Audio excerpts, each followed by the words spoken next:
Hey guys, Itea here. So today I'm going to show you a project I worked on a few years back, and I already filmed the footage this morning, but I filmed it in silence because the homeowners were there and I didn't want to disturb them. So I'm going to do a voiceover over the footage, and the lighting was a little bit strange in a couple of spots, so I hope you guys don't mind any of that. But about this project, when I first saw the property, it was overgrown with English ivy, and it took about 2 days and 5 workers to get rid of all of the English ivy. They pulled it by hand. And there was also an overgrown privacy hedge, which we decided to remove and replace with something else. Also, the homeowner is a gardener, and she wanted to have a lot of different shrubs and flowers in the garden so she can take care of it. Anyway, let me show you the space. I will start in the front yard, and the homeowners really wanted a walkway from the driveway to the front door. And we settled on these 2x3 bluestone slabs, which we just set in the grass, and it provided very functional walkway. The foundation plantings were installed just this spring, so everything has not filled in yet. I will probably come back when they've grown a little bit more and show you all of the plants. But there's some echinaceas, some hydrangea. The obelisk that you see here is from Deer Park Ironworks, and it has a beautiful clematis, or clematis, however you say it, growing on it. There is a crepe myrtle that was already in the space that we decided to leave because it was in a good shape and it was providing some structure to the foundation plantings. We did repurpose some of the plants, and you can see the walkway here, the different view of the walkway from the driveway to the front door. I just like that contemporary look of it.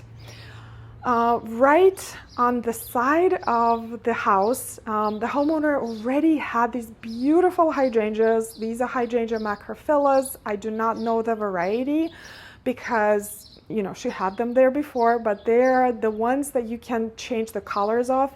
And our soil is actually quite acidic here in New Jersey. It's about 5.8 pH, and that's why these hydrangeas are naturally blue.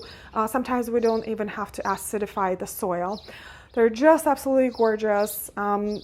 These were a little bit more protected from the hard frost that we had last winter, and as you can see, they're blooming beautifully, and she did not lose a lot of buds like I did in my garden. The ones that I didn't cover, unfortunately, the buds froze. And now we're moving into the backyard, and as you saw, the backyard was pretty much barren. There was just ivy and some overgrown privacy hedge. And there were some plants that homeowner planted. There's a beautiful shade garden. Most of these plants were repurposed, like the hostas that you see here, the astilbe and the irises were all here, and they just needed a little bit of repositioning. The fence that you see here is for the dog because the dog is quite a jumper, and we settled for a taller fence. It's about 5.5 feet, so she can't jump over it. And I like the fact that we planted the plants on both sides of the fence, so you kind of soften it up a little bit. The tree that you see there is Red Bud Rising Sun. I will show you a little bit closer once we get in the backyard. But as you can see, the shade garden, or all of the planted areas, are planted very thickly. And I do that for a couple of reasons. It just looks prettier, and also it really suppresses weeds. So you don't have to weed all the time or mulch all the time. The astilbe are blooming beautifully. There's some hostas, there's some epimediums. And I will post all of the plant lists in the description down below. We included some Solomon seal, which is one of my most favorite plants for the shade garden, and of course Helleborus. You can't beat Helleborus, all-season interest plant. Now this is the Rising Sun Red Bud because we wanted to have a focal point tree, and we went over different options for a tree. And I wanted to have something a little bit more special. that blooms early in the spring, has beautiful foliage, and it actually covers the neighbor's garage over there quite nicely. And this tree is quite young, and when it matures, it will provide even more privacy. So as you can see, this is a very open backyard because that's what they wanted for their family dog. They just like to throw a ball and have her run. And there's a lot of different plants here. Some of them we planted, some of them we repurposed, and some of them homeowner planted this spring. This whole space is about 40 by 50 feet, which is about 185 square meters. And as you can see, the privacy hedge is there, and I will talk about all the individual plants a little bit later. For additional privacy, we included this planter, which is from niceplanter.com. It's corten steel, and it arrives fresh steel, and as water gets on it, it actually gets that patina or rust. The whole seating area was here, and it has that aged look and lived-in look, and all the different plants that are in pots, the homeowner included herself because she likes to experiment with different plants. And as you can see, again, in the shade garden, the astilbe season is on, and they're just absolutely beautiful. Now, behind the planter, there's another shade garden that we included to balance out the one by the entrance.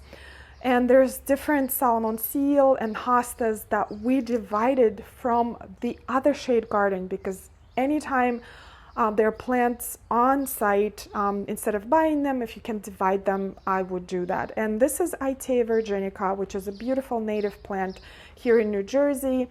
Has bottle brush-like white flowers. And I included, or tried to include as many natives as possible, as I usually try. Here it is again. It's just such a wonderful shrub. There's bird feeders everywhere, and birds are visiting the garden all the time. So for the privacy hedge, we actually decided to go with different plants because I didn't want a wall of just one plant. So there's some hollies, and everything was underplanted with also different plants like this Fothergilla here. And the other plants are actually Thuya elegantissima, which is sort of like the green giant Thuya, but it's much wider and shorter, and it grows much slower than the green giant. It only grows about a foot versus 3 feet a year like the green giant. And I really like the feathery texture of this plant. And the homeowners really like the privacy that it provided right away. Remember, this garden is only 2 years old. There's also Ilex verticillata, or winterberry, and I have 2 females and 1 male in this garden because they do need a pollinator to produce those beautiful red berries, because I did want some winter interest in this garden. As you can see, all these different textures in the privacy hedge instead of one green wall. There is a 9-bark, which is a different color foliage from green, adds just a little bit more color. There's spirea, and then there's some beautiful hydrangeas there. Now, I wanted to show you where the ivy was coming from. There's this tree with, it's actually neighbor's tree, and it's covered with ivy, and it's still coming in the garden. So this ivy battle will sort of continue for years to come, but there was all the way up to here. The ivy was swallowing this entire backyard, so we had to remove so much ivy. The shrubs are underplanted with Hakenochloa grass, and there are a number of Annabelle hydrangeas in the garden. Now, at the time of the planting, I specified incredible hydrangeas because they have a lot bigger flowers and also sturdier stems, but the nurseries did not have them. And we decided to settle for Annabelle's, which are also quite beautiful. And the homeowner loves them. I think it makes such a graceful and pretty plant, and it's also native. In the back here, we decided to plant some skip laurels for privacy because they were just the right height and width, and they're a little bit more shade tolerant than the other plants. And there are some other perennials like this Geranium Rozanne, which blooms pretty much all summer long because it has sterile flowers, and that's why it can just bloom for such a long time. And in the back here, there's a secondary seating area, just as another destination in the garden where you can sit and relax and have a cup of coffee or read a book. And it is surrounded by skip laurels and also service berries. Service berries, I think, is one of the most wonderful native trees. As you can see, they set berries already, but there are so few berries because the garden is visited by birds so much. They get all the berries, and that's okay. That was the point, to support wildlife. But service berries are edible. You can eat them raw. You can make jams out of them. Raw, they're a little bit tart, but I actually don't mind that. It's just a wonderful native tree, beautiful flowers in the spring, berries, and then gorgeous fall color. Now, right here, I wanted to show you this raised bed, which is made out of bluestone, and we decided to go with this material because it is going to stay here forever. It was not going to rot, so most of it is underground, but whatever is on top is just going to last for a long time. There's some salvias still blooming, and this little mat right here, sweet woodruff, which is a wonderful shade perennial. There's a boxwood hedge that will be trimmed eventually into a really neat border. In this bed, there were also intersectional peonies that are unfortunately done blooming.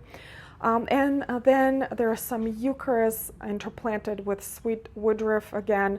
And the way these eucharis bloom is just so beautiful. You can see the shadows of their plumes on the garage door. All the different textures is great. This plant right here is Joe Pye weed, which I actually gave to the homeowner because I had so much in my garden, and you know, why not share some plants? And here's another view of the little seating area right here with a view of the privacy hedge right here. And the plants continue on the side. There is another Ilex verticillata female on the side. You can see covered in flowers right now. And lady's mantle. I love lady's mantle. It's the chartreusey flowers, and also the way water falls on it, the leaves is like magical after the rain. I mean, look at that. And there's more Geranium Rozannes, more of the Annabelle hydrangeas here, and just different variety of plants. There's some hollies for evergreen interest. Now, these Annabelles are doing a little bit better on this side because they get a little bit more sun, and I think it makes them sturdier. But the flowers are, I think, are just as beautiful as the Incredible. I know they are not as large, but they look like a lacy sort of flowers. Even when they just start to open, that chartreusey color is absolutely beautiful. And another look at the rising sun redbud. Now, this tree was much smaller 2 years ago when we planted it. It's actually medium growing tree. It already has some substance to it. And you can see the new growth has this orange pink tinge to it, and it is more pronounced early in the spring. It literally has all these different hues of different colors. It's a beautiful specimen of a tree.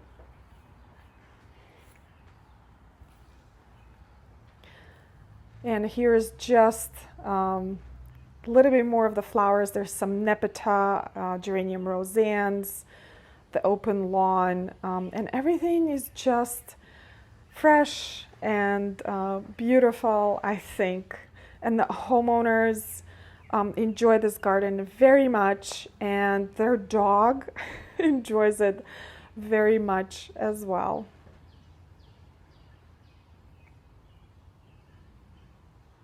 All right, you guys, this is it for today. I hope you enjoyed this video and learned something new, and I will see you in the next one. Bye.